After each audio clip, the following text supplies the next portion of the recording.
अस्सलाम वालेकुम प्यारे व्यूअर्स, उम्मीद करती हूँ आप सब ठीक ठाक होंगे।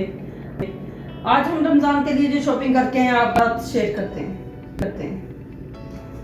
ये हमने कॉर्नफ्लावर लिया और ये बिरयानी मसाला और ये लिप्टन चाय और ये समोसा पट्टीज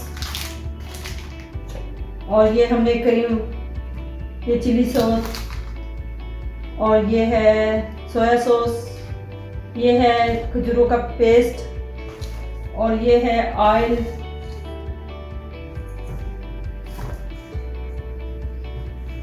हमने क्रीम ली है, ये दही और ये फ्रेश क्रीम, ये हमने शैम्पू लिया है और ये हमने चीज़ ली है, ये मोज़रेला चीज़ है और ये सेवइयां है और ये ब्रेड, बच्चों के लिए नूडल्स लिए हैं। लिया है हमने ये हमने पालक, सेब और माल्टे और आलू ये लिए हैं। हमने एग्स लिए। उम्मीद करती हूँ आपको हमारी शॉपिंग पसंद आएगी और अगर पसंद आए तो लाइक करना, सब्सक्राइब करना, बेल आइकन को प्रेस करना ताकि हमारी वीडियो बर वक्त आप तक पहुँचे।